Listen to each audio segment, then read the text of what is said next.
Staff Sergeant Tricia Farrell didn't look like much that Tuesday morning at Fort Campbell, Kentucky. She was a quiet woman in standard fatigues, with no combat patches or fancy insignia, just another face in the crowd, moving through the morning shift change on the sprawling military installation. Her blonde hair was pulled back in a regulation bun, and the standard issue ACS had seen better days. She carried herself with the unremarkable stride of someone who knew how to blend in, how to be useful without drawing attention. She was the kind of soldier who got things done while everyone else was busy looking important. She was checking inventory sheets outside the supply depot when Major Bradley Hoffman came striding across the compound. You could spot him from 100 yards away, chest puffed out, boots polished to a mirror shine, walking like he owned every square inch of Kentucky soil around them. He was the kind of officer who had never seen real combat but made sure everyone knew he was in charge. "Farrell," he barked, not even breaking stride. "Drop what you're doing. I need you on depot security detail."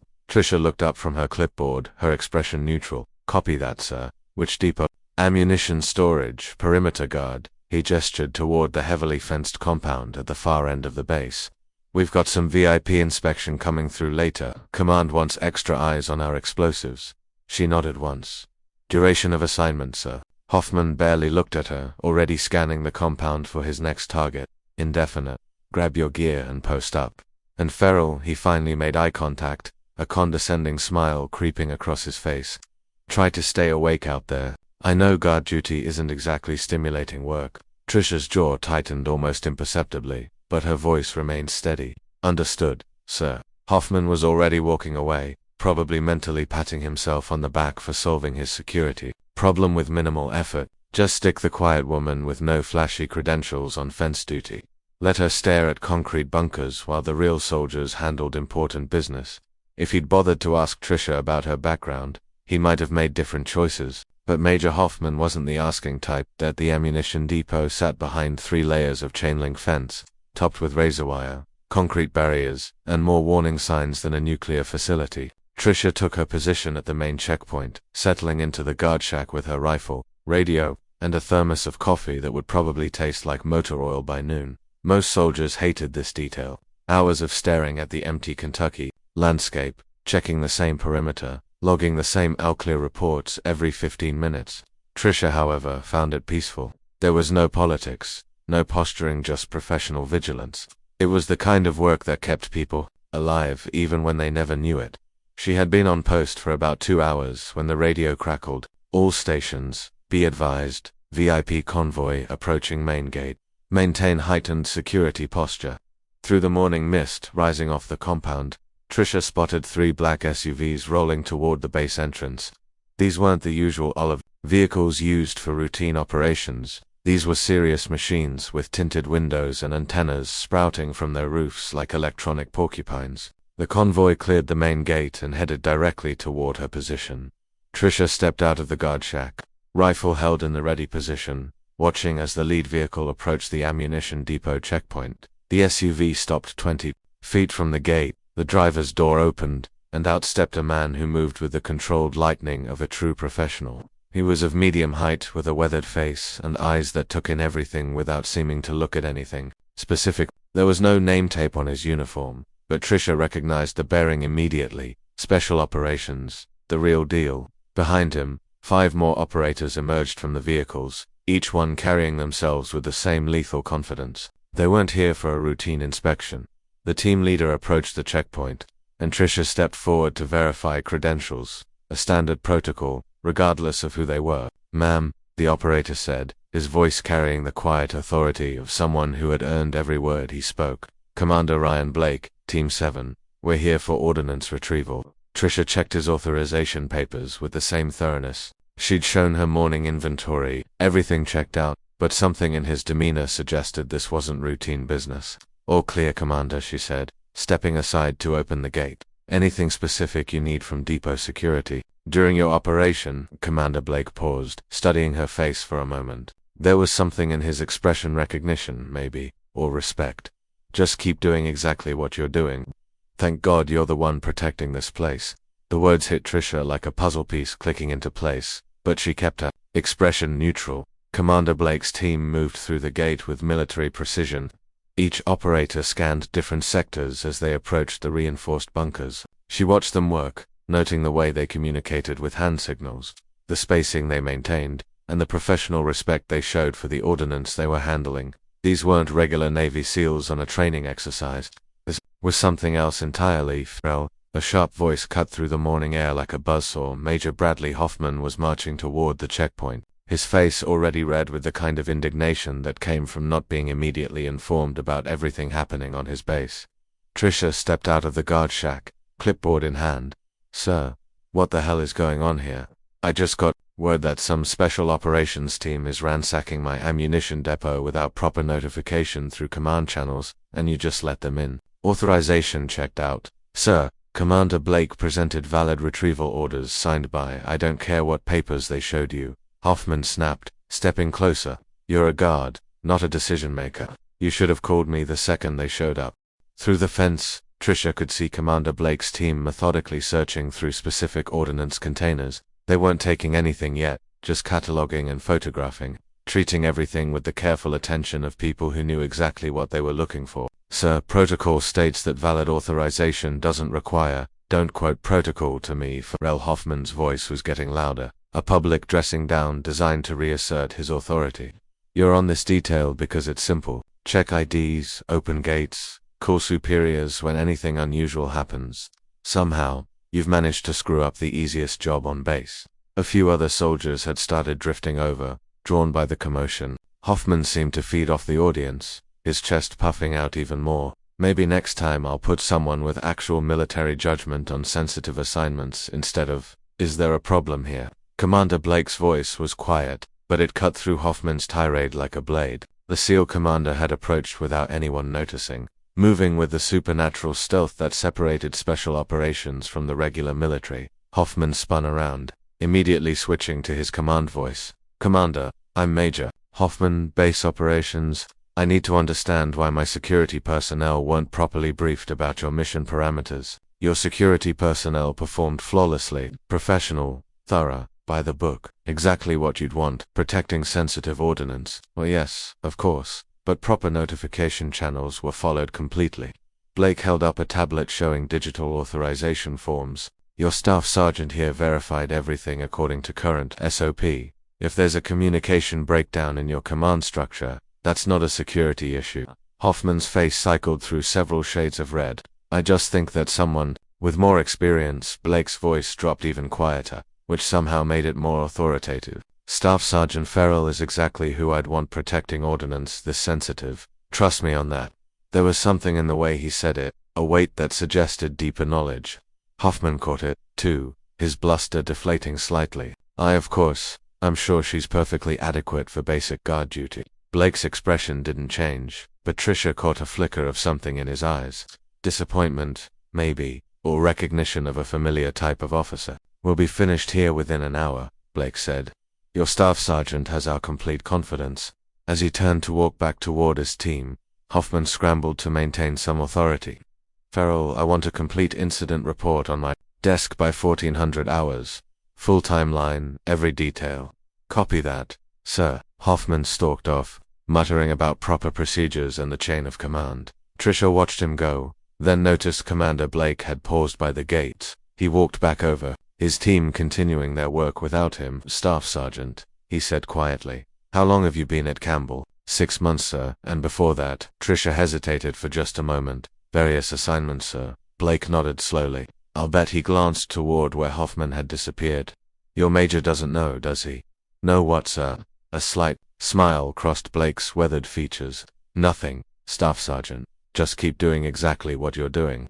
As he walked away, Tricia felt that familiar weight of a secret shared without words. Whatever Commander Blake knew about her background, whatever he'd recognized in those few minutes of interaction, it was more than Major Hoffman would ever bother to learn, and maybe that was exactly how she preferred it. The SEAL team finished their work an hour later, loading several unmarked containers into their vehicles with the kind of careful handling reserved for items that could level city blocks if mishandled. Tricia watched from her post, noting how they double-checked every securing strap, how they communicated in the shorthand of people who had worked together through situations where mistakes meant body bags. Commander Blake approached her checkpoint. One final time, carrying a tablet and wearing an expression she couldn't quite read. Staff Sergeant, we're departing. Everything's been logged and accounted for. Copy that, sir.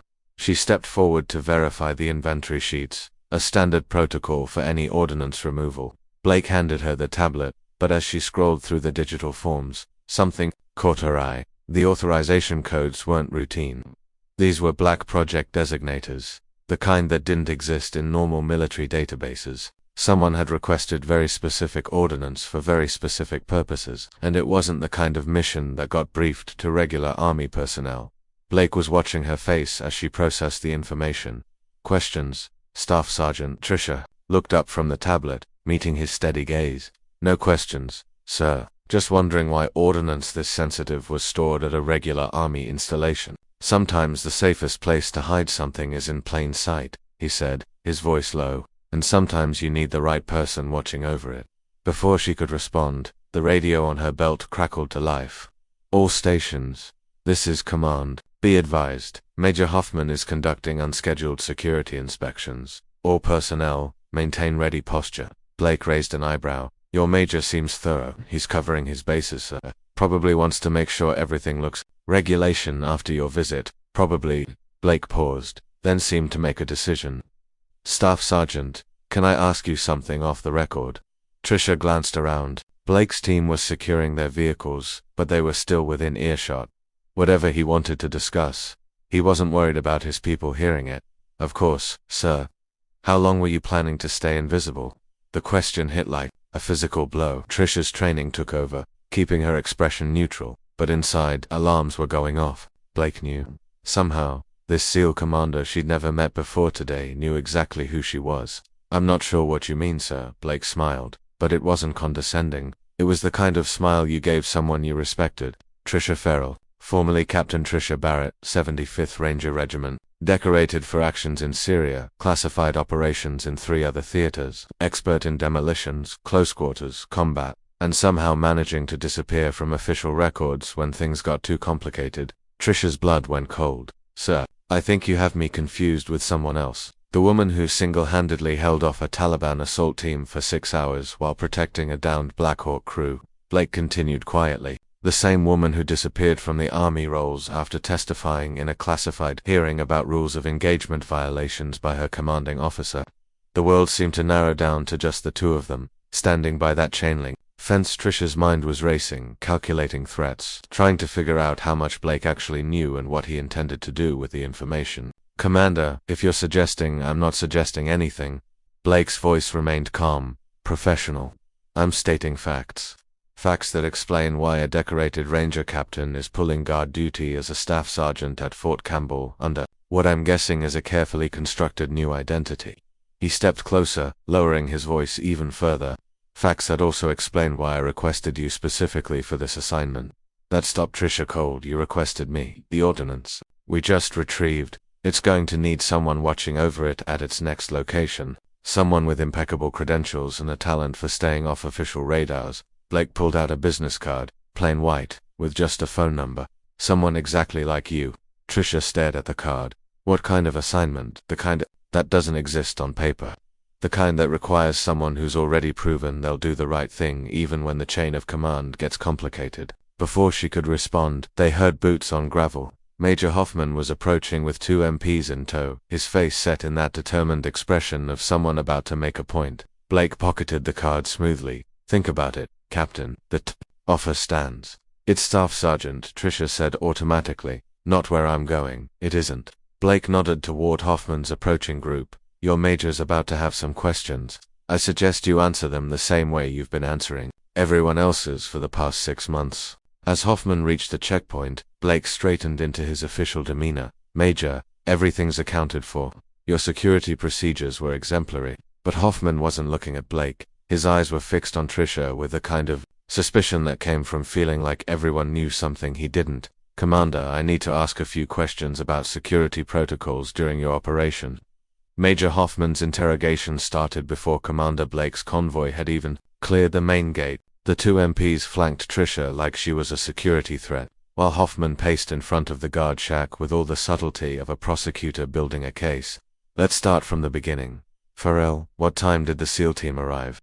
0847 hours, sir. Trisha's voice remained steady, professional. She'd been through interrogations before, though never by someone with Hoffman's limited imagination. And they just showed up. No advance notice, no coordination through proper channels. They followed standard protocol for classified ordnance. Retrieval, sir. Authorization was verified and logged. Hoffman stopped pacing. See, that's what bothers me. Standard protocol would have included notification to base command. I should have been briefed. One of the MPs, a young specialist named Davis, shifted uncomfortably. Even he seemed to understand that Hoffman was fishing in empty water, looking for violations that didn't exist. Sir, Trisha said carefully, the authorization codes they presented were above base command level. The system showed valid approval from. I don't care what the system showed, Hoffman snapped. I care about a staff sergeant making operational decisions without consulting superiors. What were they taking from the depot classified ordnance, sir? Inventory numbers are in the system. What kind of classified ordnance? Trisha met his eyes. Above my clearance level, sir. That was technically true. The ordnance Blake's team had retrieved was so far above standard classification levels that it existed in a different universe than Hoffman's security clearance. But it was also the kind of half-truth that would drive him crazy. Above your clearance level, Hoffman's voice pitched higher. Then how did you verify they were authorized to take it? Digital authorization systems, sir. The same way any classified material gets verified. And you didn't think to call me when special operations showed up to cart off explosives you can't even identify. Before Trisha could answer, her radio crackled. Base command to Major Hoffman. Please report to the colonel's office immediately. Hoffman's face went through several interesting color changes. Being summoned to explain himself to a full colonel was never a good sign, especially when he had just spent an hour trying to find fault with procedures that had apparently been approved at levels he didn't even know existed. This isn't over, Farrell, he muttered, gesturing for the MPs to follow him. I want a complete written report, and I mean complete. Every detail, every conversation, every procedure you followed. As they walked away, Specialist Davis glanced back over his shoulder with something that looked almost like respect. Word was already spreading through the enlisted ranks that quiet Staff Sergeant Farrell had somehow handled a situation that left their major scrambling to cover his own rear end. Trisha waited until they were out of sight, then pulled out the card Commander Blake had given her. Just a phone number, but she could feel the weight of the decision. It represented a chance to step back into a world she had walked away from, to use skills she had been forced to bury under layers of bureaucratic paperwork, but also a chance to leave behind the safety of anonymity she had worked so hard to build. Her radio crackled again. Staff Sergeant Farrell, report to the colonel's office. The walk across base gave her time to think, to prepare for questions she had probably been expecting since the day she'd arrived at Fort Campbell. Colonel Patricia Wade was old-school Army, the kind of officer who'd earned her rank through competence rather than politics. If anyone was going to see through the carefully constructed story of Staff Sergeant Trisha Farrell, it would be her. Colonel Wade looked up from her computer as Trisha knocked enter and closed the door behind you. Trisha took a position at attention in front of the desk, but Wade gestured for her to sit. That was either a very good sign or a very bad one. Relax, Staff Sergeant. This isn't a formal inquiry. Wade leaned back in her chair. I just had an interesting conversation with Major Hoffman. He seems to think you overstepped your authority during today's ordnance retrieval operation. I followed standard procedures. Ma'am, I know you did. Wade pulled up something on her computer screen. I also just got off the phone with some people in Washington who wanted to make sure our cooperation with today's operation was appreciated. She turned the monitor so Trisha could see it. A commendation letter was already drafted, praising the professionalism and competence of Fort Campbell's security personnel during a sensitive classified operation. Seems Commander Blake was impressed with our security protocols, Wade continued. Specifically mentioned the thoroughness and military bearing of our ammunition depot security personnel. Trisha remained silent, sensing there was more coming.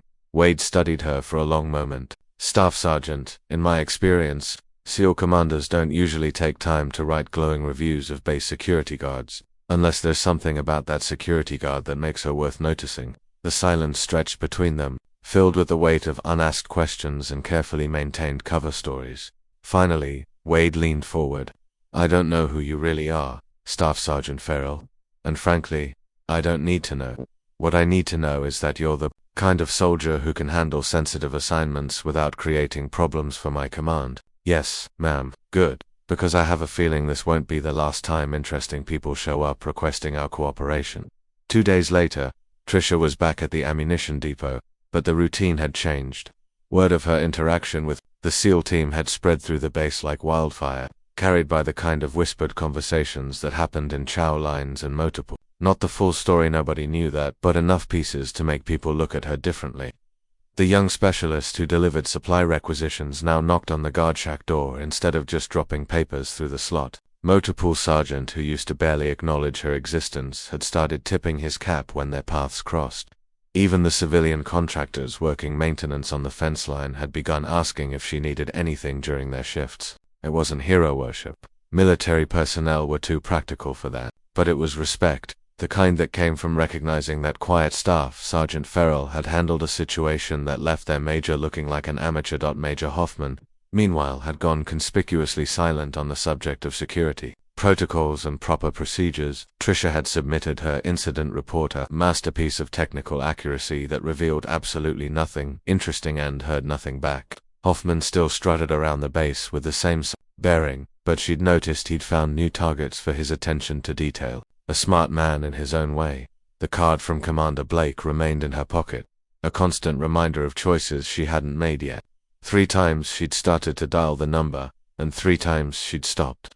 The life she'd built at Fort Campbell was peaceful, anonymous, exactly what she'd thought she wanted after everything that had happened with the Rangers. But peaceful wasn't the same as fulfilling. On Thursday afternoon, her quiet contemplation was interrupted by an unexpected visitor. Colonel Wade's aide, a sharp young lieutenant named Jennifer Brooks, appeared at the checkpoint with the kind of urgent energy that usually meant someone was about to have a very bad day. Staff Sergeant, the Colonel needs to see you immediately. Problem with my security report? Not exactly. Brooks glanced around, then lowered her voice. We've got visitors, the kind that don't appear on official schedules. The walk to the administration building felt longer than usual. Brooks wasn't volunteering any additional information, which meant whatever was waiting for her was either too classified to discuss in the open or too politically sensitive to risk speculation. Colonel Wade's outer office was occupied by 2 men in expensive suits who radiated the kind of quiet authority that came from Alphabet, agencies most people pretended didn't exist. They looked up as Trisha entered, and she caught the subtle evaluation. In their eyes, the way they catalogued potential threats and assets in the same glance. Staff Sergeant Farrell, the older one, a man with a stern face, stood and extended his hand. Agent Carson, Department of Defense. This is Agent Williams. Trisha shook hands with both men, noting the firm grips and steady eye contact of people who were very good at their jobs. Gentlemen, we'd like to ask you a few questions about your interaction with Commander Blake's team earlier this week. Before Trisha could respond, Colonel Wade's office door opened. Bring her in, came the Colonel's voice. The inner office felt crowded with 5 people, but Wade had arranged chairs in a way that made it feel more like a briefing than an interrogation. Still, Trisha couldn't shake the feeling that she was about to learn something that would change everything. Staff Sergeant, these gentlemen are here about the ordnance that was retrieved from our depot. It seems there's been a development. Agent Carson opened a tablet and turned it toward her. Are you familiar with this location? The satellite image showed a compound in what looked like desert terrain. Concrete buildings, defensive positions. The kind of hardened facility that suggested either very valuable assets or very dangerous enemies. No sir, it's in Somalia, Williams added. 3 days ago, it was attacked by a coordinated force of approximately 40 combatants. The attack was repelled, but barely. Agent Carson swiped to the next image, showing blast damage and scorched earth around the compound's perimeter. The ordnance that Commander Blake retrieved from your depot was used to reinforce the defensive positions at this facility. Without it, the attack would have succeeded. Trisha studied the images, her tactical mind automatically assessing the defensive layout, the attack patterns, the resources that would have been required to hold off a force that size. What was being defended? A joint intelligence gathering facility, Wade answered. The kind that doesn't exist on any official maps. Williams leaned forward. Staff Sergeant, the reason we're here is that intelligence gathered from the captured attackers suggests they had detailed knowledge of our security procedures. Someone told them exactly when that ordnance would be vulnerable during transport. The implications hit Trisha like cold water. You think there was a leak? We know there was a leak, Carson said flatly. What we don't know is where it came from. The ordnance retrieval operation involved exactly 7 people. Commander Blake's 5-man team, you, and Major Hoffman. Blake's team is above suspicion, Wade added. They've been vetted at levels that don't have names. That leaves base personnel. Tricia felt the walls closing in. You think it was me? We think, Carson said carefully, that someone with detailed knowledge of the retrieval operation provided information to hostile forces, someone who knew timing, routes, and defensive capabilities. And since you were the only base personnel with direct access to operational details, Williams spread his hands in a gesture that managed to seem both apologetic and accusatory. Tricia looked around the room, seeing the careful neutrality on Colonel Wade's face, the professional assessment in the agent's eyes. After 6 months of careful anonymity, her past had finally caught up with her, but not in the way she'd expected. Gentlemen, she said quietly, I think you'd better sit down, because there are some things about Staff Sergeant Farrell that you need to understand. The silence in Colonel Wade's office stretched like a taut wire. Agent Carson and Williams exchanged glances, their professional composure showing the first cracks of uncertainty. They had come here expecting to investigate a security breach by an enlisted soldier. What they were about to hear would change everything. Tricia took a deep breath. My name isn't really Tricia Farrell. Carson's hand moved instinctively toward his jacket. Wade held up a warning finger. 6 months ago, I was Captain Tricia Barrett, 75th Ranger Regiment, 2nd Battalion, decorated for actions in Syria, Afghanistan, and 2 other theaters that don't appear in public records. Williams pulled out a tablet, his fingers flying across the screen. There's no record of a Captain Barrett in recent because those records were sealed.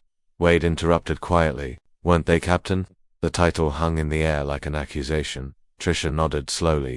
I testified before a closed congressional hearing about rules of engagement violations by my commanding officer, Colonel Marcus Webb. He'd been ordering strikes on civilian targets, covering it up in after-action reports. When I refused to falsify intelligence assessments, he had me transferred to punishment details. Carson leaned forward. What kind of punishment details? The kind where talented officers get sent to places where they die accidentally. Tricia's voice remained steady, but there was steel underneath. Webb had connections, political protection. When my testimony threatened to expose his operations, certain people decided the problem wasn't his war crimes. The problem was me. Williams was still scrolling through his tablet, a look of profound confusion on his face. We found no record of this testimony, no record of a Captain Barrett, because I didn't exist, Tricia said simply. My entire identity was erased. All my records, all my accomplishments, everything. Colonel Webb had me blacklisted, and a few powerful friends made sure I disappeared. And you came here, Agent Carson asked, a new respect in his voice. Why Fort Campbell? It's a big base, she said, shrugging, and I thought it was the kind of place where a person could disappear without a trace. A place where a decorated war hero could become an anonymous staff sergeant, just another face in the crowd. Williams looked from Tricia to Colonel Wade, a sudden understanding dawning in his eyes. Major Hoffman, he said quietly. He's connected to Colonel Webb, isn't he? They served together. Tricia nodded. He's one of Webb's political protégés. He was promoted far beyond his competence. I'm sure he has nothing to do with this leak directly, but he's part of the same network. He probably saw a chance to assert his authority over a nobody and took it, never realizing who he was talking to. And that's why you didn't tell him anything about the SEAL team, Agent Carson said. You didn't trust him. I didn't trust him to do the right thing, she said. He's a careerist, not a soldier, and I've seen what happens when people like him get their hands on sensitive information. Agent Williams turned the tablet back toward her, pointing to the satellite image of the Somali compound. You said you weren't familiar with this location, but you studied it. What did you see? Tricia looked at the image, her tactical mind working furiously. The blast damage is concentrated at the weakest point of the perimeter, a place you could only know about if you had the blueprints. The attackers came with specific tools, for specific defenses. They weren't there to ransack the place. They were there to take something, and they knew what they were doing. They were there to take the ordnance, Carson said, his voice grim. The same ordnance that Blake retrieved. They had a plan to intercept the convoy once it left the base, but it failed, and now we know why. He looked at Williams, then back at Tricia. We know who the leaker is. He's at the next base, on the convoy's route. He's connected to Colonel Webb's network. He's not just a leak. He's a part of a larger operation. They're trying to steal this ordnance for a terrorist organization. The silence in the room was different now. It was no longer a silence of suspicion, but a silence of understanding. Trisha's cover was blown, her anonymity was gone, but she had done the right thing. She had stood her ground, and she had protected a mission that was far more important than her own. "We need your help, Captain Barrett," Agent Carson said. "We need someone with your skills, someone who can go off the grid and get this done, someone who knows the kind of man we're dealing with." Trisha didn't hesitate. "I'm in." She looked at Colonel Wade, who gave her a small, knowing smile. "I had a feeling you would be, Captain." Wade stood up and walked to the door, gesturing for her to follow. "Agent Carson, I'll give you a full report on Major Hoffman. And in the meantime," she said, looking at the two agents with a hint of steel in her eyes, "I suggest you check on his whereabouts. I have a feeling he's about to make a very big mistake." And as Trisha walked out of the office, she pulled out the card from Commander Blake. She looked at the number, the promise of a new life, a new mission, and she smiled. She had spent 6 months being a nobody, but she was finally ready to be a hero. Again,